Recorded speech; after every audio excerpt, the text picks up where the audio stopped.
Dallas Cowboys legend Zack Martin informed the team that he plans to retire. How do the Cowboys replace him this offseason? We will get to that next.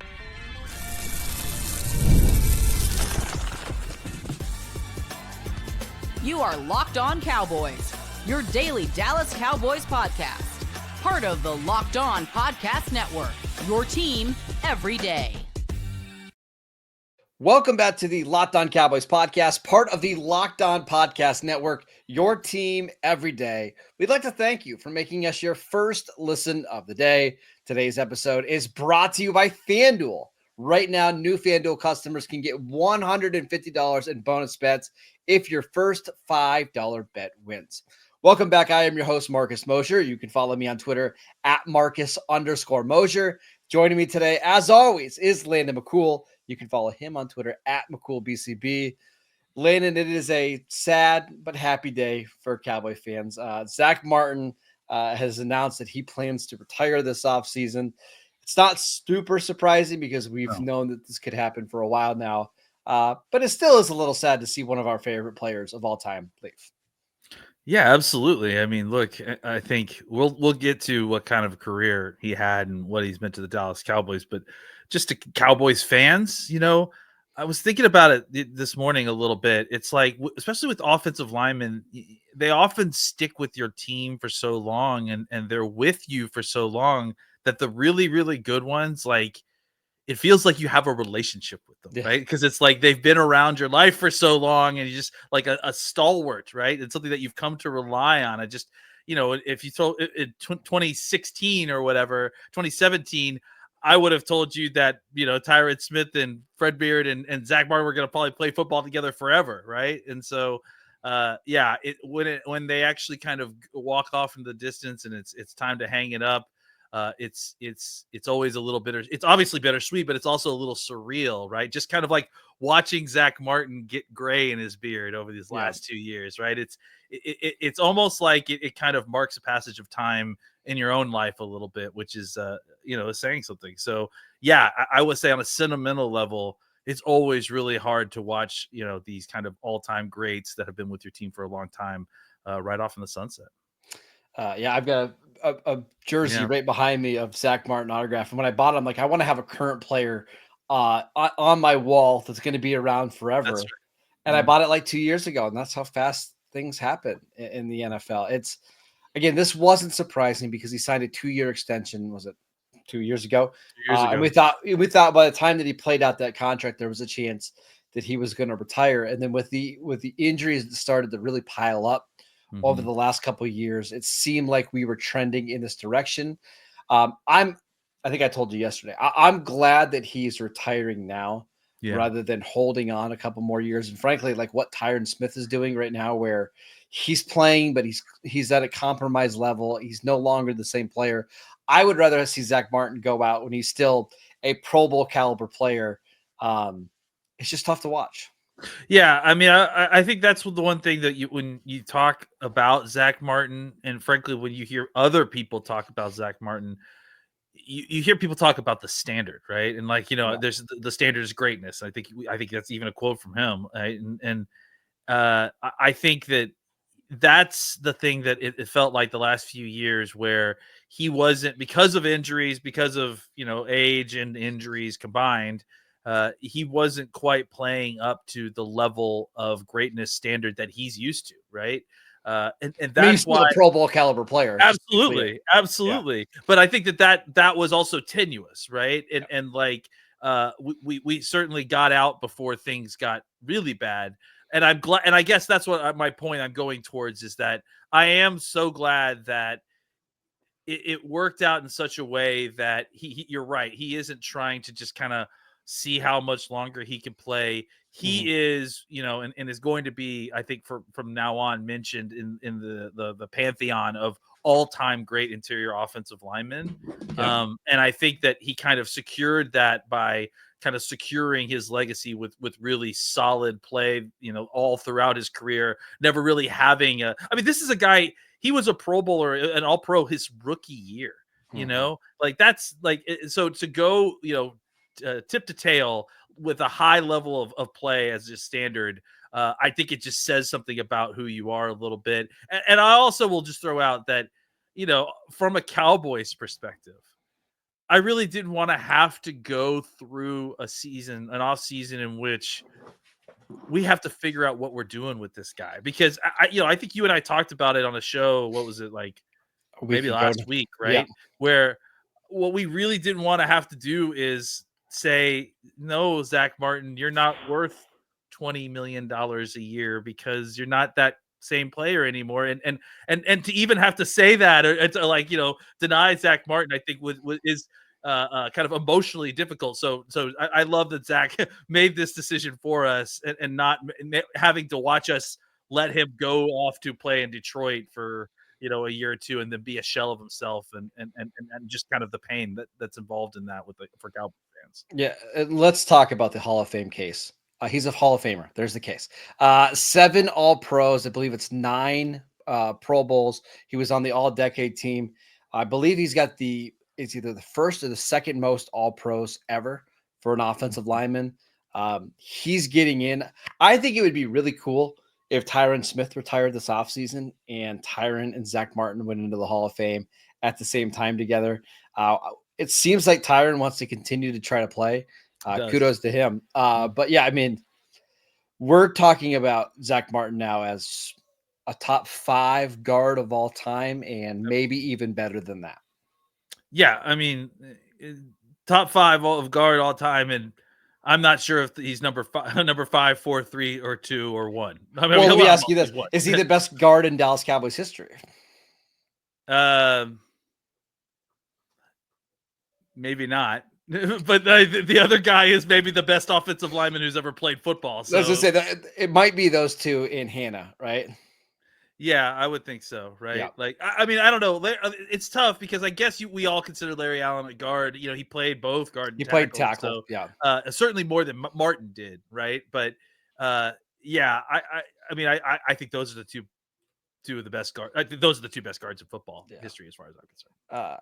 It just sucks because this is maybe my favorite player in the NFL, or my favorite Cowboy over the last decade. But I'm also glad to see him going out while he's still relatively healthy. I know he got banged up this year, but it's not like a long-term crippling injury. That's always my fear with these guys, that they end up hanging on a couple of years too long. But it seems like Zack, he's got a beautiful family. We talked about this 2 years ago, that and this is one of the things that we knew was happening, is that he was building a house in Indiana. So we thought, maybe there's only going to be a year or 2 left. He's going to move back to Indiana. He's going to be happy. But it seems like, Landon, he's becoming somebody who is being more vocal. He started tweeting more. He started doing more interviews. Maybe Zack Martin won't be leaving our life anytime soon. Yeah, I always assumed that when Zack Martin left, like, we would never hear from him again, right? Because he's just so kind of like quiet. He doesn't really take interviews a ton. He's always very smart, always very great interview, like always fantastic to hear from him, but he's also very intentionally vanilla, he doesn't really want to reveal too much. So but I do agree that, like, these last few years, it feels like you've seen him kind of step out of his shell a little bit, and maybe there's a broadcast future somewhere in there. I won't be surprised if he's one of these guys that, like, starts doing, like, offensive line content, or we see him at, like, on the sidelines in South Bend.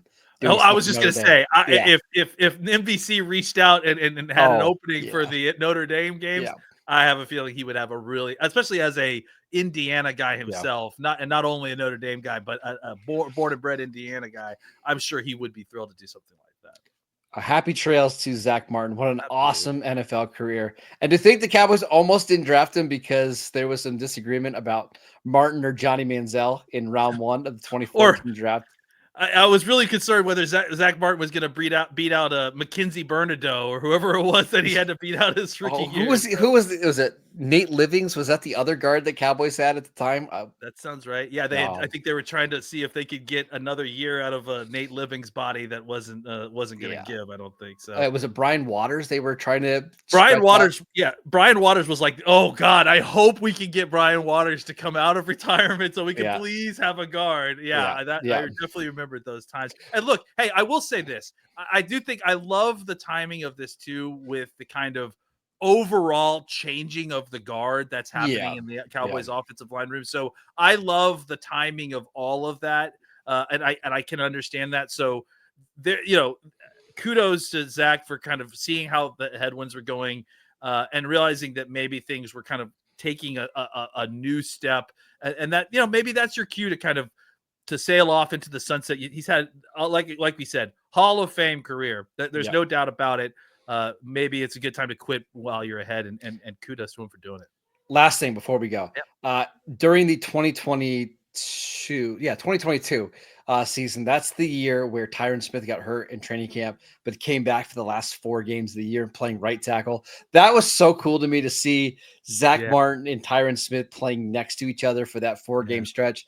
I know it didn't ultimately end up working out. The Cowboys got knocked off in round 2, but I'm not sure you'll ever see a better 2 players on the offensive line play next to each other than that. Yeah, that was really, really special. It was great to watch. Nothing but the best for Zach. Yes.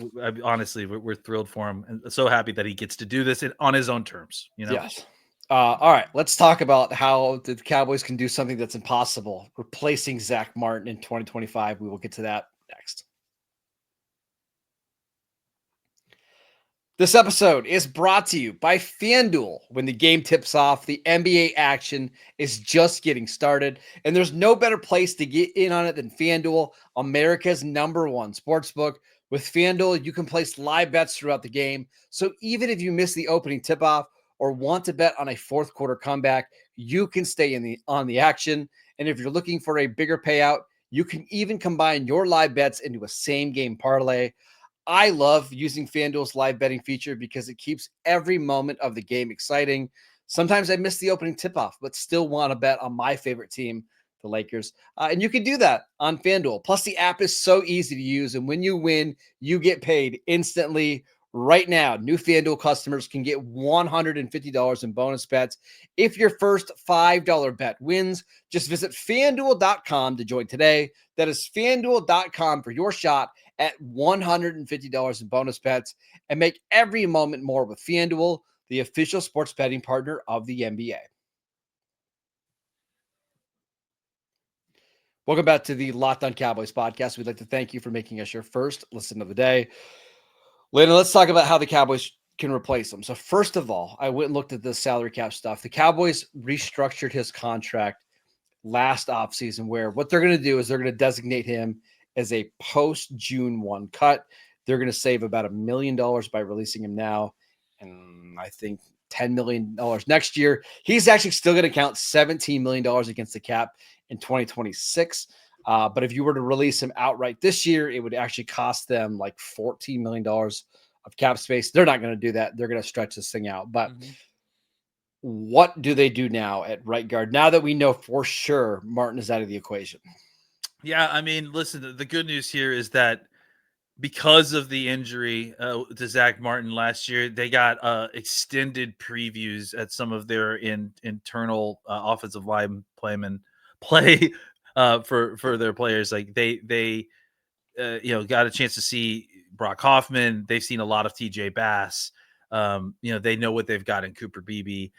I do think that it is possible that they consider using one of those 3 guys as the replacement at right guard, and then figuring out one of the other 2 to play center. I mean, obviously Beebe is the center currently, so unless they really plan on moving him out of center, it's probably going to either be a Bass or Hoffman situation. However, there is certainly an opportunity in the draft to replace Martin as best you can. There are definitely guys you can take at 12 that will be available that are sort of similar kind of tackle guard converts, right? In fact, I do think that this class is it has got a lot of these kind of guys that you feel okay at tackle, but you feel pretty good about at guard, right? Mimbu, obviously Johnson, lots of these guys who you just feel like are middle to late first rounders that can offer the flexibility that it sounds like Clayton Adams wants in these offensive linemen, but specifically could be very, very good guards. So the good news is there are lots of ways to kind of crack this nut. The Cowboys have already kind of been on their way with giving extended tryouts to, like we said, Bass and Hoffman. And so I think they're going to kind of see how this plays out. And obviously, I think the last piece is, if unrestricted free agency is an option, Will Hernandez is a name that has been very obviously bandied about a little bit. And I think it makes sense, obviously, because he comes from Clayton Adams' system in Arizona. There's some familiarity there. He has some familiarity with Dallas, if I remember correctly. And actually, in the draft process when he was a rookie, was hanging out with Zack Martin and Tyron Smith, if I remember correctly. So definitely some familiarity with the area and the coaching staff. So there's lots of different ways they can solve this. I think the good news and the bad news, I mean, depending on how you want to look at it, is that Zack Martin wasn't Zack Martin, last year. So it's not like you're replacing, the Zack Martin we all love, It's not like you're Micah Parsons leaving right now at the peak of his powers. Now you got to replace him. They played a lot of football without Zack Martin last year. They played a lot of football with Zack Martin where he was clearly compromised. So it's different. I don't think the Cowboys, correct me if you think differently, are viewing this year as like, hey, this is our year to go all in. We've got to fill every single hole.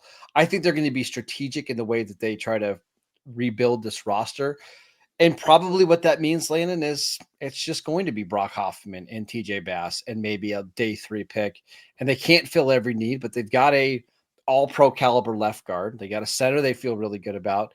They're probably going to use those resources on other positions. And if they figure out this year that Hoffman and Bass aren't good enough, then maybe in 2026, that's when they turn their attention back to the offensive line. And I got to say, I don't view that as punting, because it's not necessarily punting. They've actually invested here. They've invested in these guys. They've worked them really hard, and they've actually shown you a lot when you've been out there and been starters. So I do think that this is, if they decide to go that route to see what TJ Bass, Hoffman, maybe even Awesome Richards can do at the right guard position without, bringing in a free agent or a high draft pick at the position, I won't view that as a, they're not taking care of their needs.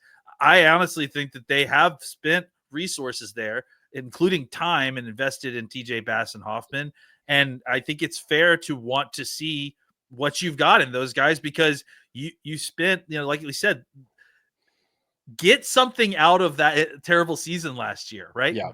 Find something. And I think you have in these offensive linemen, but don't, turn that all away by just trying to hand the job to somebody else. Let's see what they do with a training camp and an offseason where, hey, Hoffman, you're the starting right guard. Go take it, buddy. Like, let's see what you do in the offseason. So obviously you need to have a contingency plan, but I think that they've done enough at the position that they can kind of rest on their laurels a little bit to see what they've got without feeling the need to feel pressed to like take a first round guard or a second round guard. Yeah. And it's probably, I don't think it's going to be like what we saw last year where Tyron Smith leaves and all of a sudden they have to go spend a first round pick on Tyler Guyton. So you have a replacement. I don't think they're in that dire of a situation. No. But I do think over the next couple of years, the Cowboys would like to invest more money, more draft picks in the interior of their offensive line. I just wonder if this is a year where not punting, but they're willing to let's see what these guys can do. And remember, they always have the option to move Cooper Beebe to right guard. I think a position that he would be very good at. Yeah. And if they feel like they have a center on the roster, or there's one in the draft that they can grab in round 2, round 3, I think that's an option as well. So they've got plenty of options. None of them are great. None of them are Zack Martin, but they do have options. Yeah. And the last thing I would say too, is that I still would like to leave some room for the fact that we don't really know what Clayton Adams' preferences are here, and how much the potential there might be for a shakeup in the offensive line room, because he just prefers a different type of offensive lineman, right? Maybe he doesn't like Brock Hoffman, but maybe he doesn't like TJ Bass. So there is obviously the possibility that Clayton Adams comes in here with a different set of eyes and completely blows this whole situation up. But I do think that if they don't do that, I don't think that this specific situation is going to be one of those where if they don't go out and sign Will Hernandez, that this is the classic Stephen Jones doesn't want to spend any money to kind of upgrade the position. I think this is a situation where they've actually invested in the position quite heavily in time and kind of the pedigree of guys they get in undrafted free agency. And maybe if they found something, so they should give those picks, not those prospects, those opportunities to kind of grow into that position if they're able to. What I don't want them to do is just sign a backup veteran, because if you're going to sign somebody that can be a starting guard right now. Because I would like to see what Bass and Hoffman, and don't forget about Nathan Thomas, a tackle that they're moving from guard that they drafted last year. Give those guys all off season. And then if you get to June, July, August, and you figure out, hey, we need another body in here because these guys just aren't ready, I do think you'll have options available. I just hope they don't do it early in free agency. All right, Lena, let's do some mock draft Friday because we need something to cheer us up a little bit after the Zack Martin news. Let's get to that next.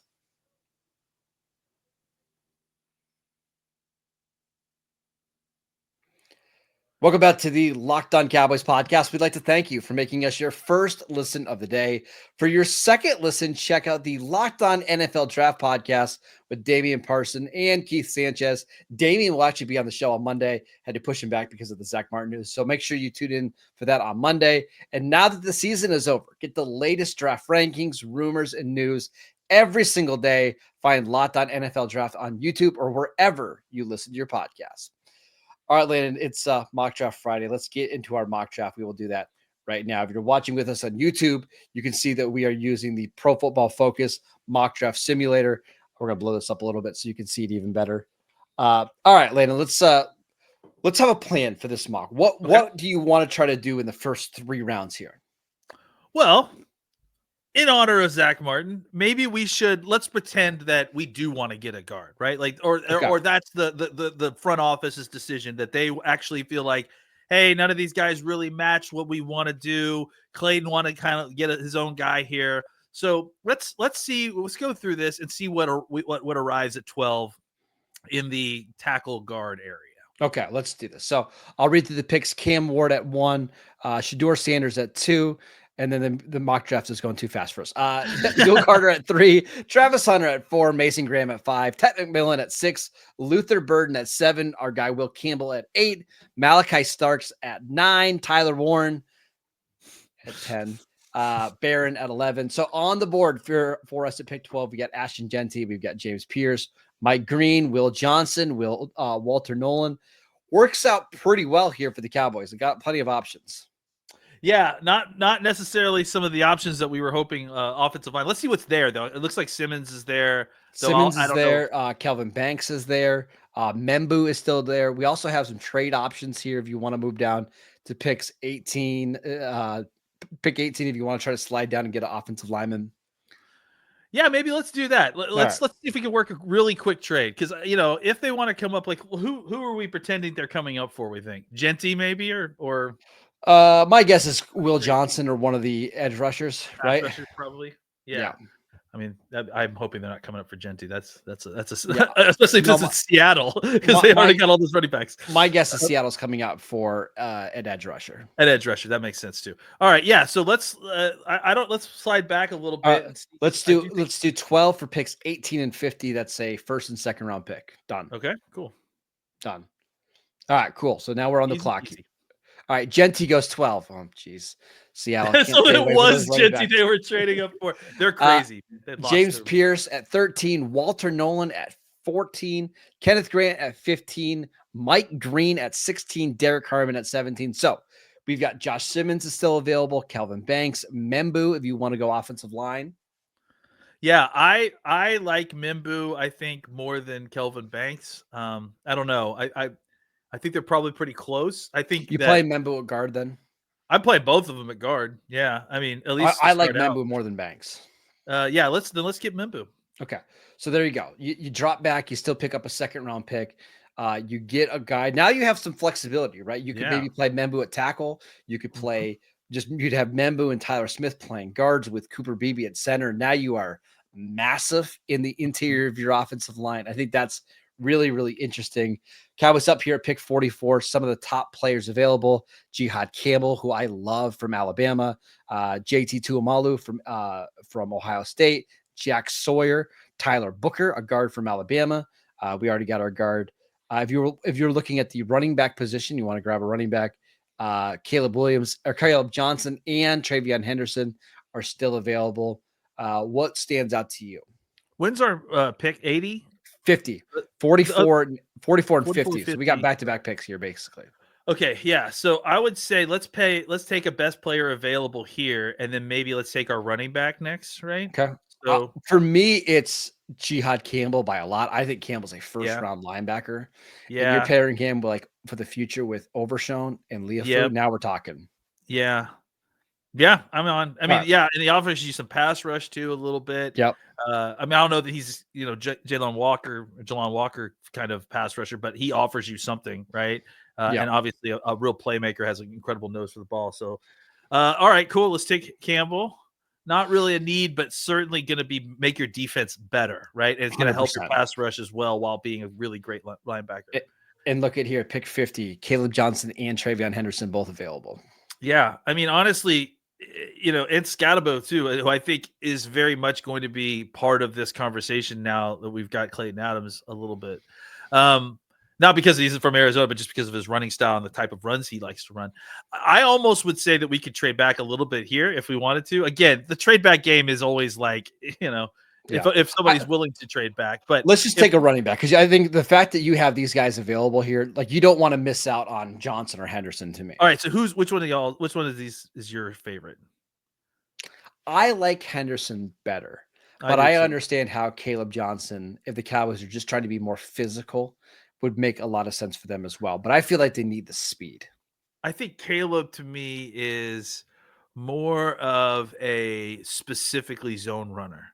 So I'd say Travion, who comes from a Chip Kelly offense where they run a ton of counters, is going to fit right into this offense like a glove. Yeah, I think if Travion Henderson's there in the second round, the Cowboys take him. You get somebody that can instantly add some juice to your offense. And now we're sitting well with Membu, Campbell, Travion Henderson. Pick 76, you're just free to take some of the best guys available. I think wide receiver would be an option. Isaiah Bond is available. Savion Williams, Tez Johnson, Trey Harris. Or my guy Jalen Nolan's going to be available if we wanted to wait around. Honestly, if you wanted some defensive line help, Deion Walker is still available. Aeneas Peebles is good, and so is Jamari Caldwell. If you're looking for a guy that's more of a nose that can give you a little bit of something, Jamari Caldwell is a very interesting name. Yeah, if you're looking for an edge rusher, the top edge rushers are Josiah Stewart has one of the highest pass rush win rates, I think, in the country. But he's from Michigan, so you can't draft him, obviously. Oh, good point. I didn't know. I didn't know if you knew that rule. But sorry, I didn't see the Michigan next to his name. I like a lot of these guys. I'm sorry. Can you show me the list of who we picked already again? Yeah, we've got Membu, Jihad Campbell, and okay, Campbell. Henderson. All right, yeah. So I would say, I like Isaiah Bond in some ways. Look, I know Savion Williams is looking right there. I have some concerns with Savion, right? Like, I'm just nervous there. Not that I don't have some concerns with Isaiah Bond. Well, how about Tez Johnson? If you wanted the guy that the Cowboys wide receiver coached him at Oregon. I mean, This is Deion Walker range for me. Like, they need to get depth on the defensive line, and I understand all of the concerns with Deion Walker. Yeah, let's see what else is there at defensive tackle. I don't hate Deion Walker at all. So it's just that, like, if Walker's coming in to be a 20 snap player for you, like behind Osa and Mozzie Smith, like this is where I feel comfortable gambling on him. All right, let's do it. Yeah, I mean, I don't disagree. Like, I think he's a guy that, like, I think he's going to be a better pro than he was the last year of his college player, right? And maybe he's not a starting level defensive tackle, but they've got to add more NFL bodies, and he certainly has one. Yeah, I think he certainly will give you at least a very healthy part of a rotation in the interior, and he can play both a nose and 3 technique. All right, so here's our Friday mock going into the NFL Combine. Armand Membu, the tackle that we're going to play at guard to pair with Tyler Smith and Cooper Beebe. We're just going to maul dudes. Jihad Campbell to start at linebacker, a very, very good player. Travion Henderson with a second round pick, starting running back, and then Deion Walker to give you more depth on the defensive line. It's not my ideal draft, but, man, those are 4 players that are going to help you play right away in 2025. We are running the football, and we are stopping the run. There you go. I like it. It's fun. Absolutely. All right, it's a good draft, and I'll be thrilled to kind of come out with with some of those guys. Gian Campbell is not a name that I have considered necessarily at 44 a lot. But if he's there, I mean, he certainly is talented enough. And if you get a chance, watch his tape this weekend. He is so much fun. You're going to absolutely love him. All right, that is it for today's show. We want to thank you for making Locked On Cowboys your first listen every single day. Go check out the channel on YouTube. Download the podcast wherever you get your podcasts. We are free and available on all platforms. Follow Landon on Twitter at McCoolBCB. I'm at Marcus _Mosier, and we'll see you right back here on Monday with Damian Parson.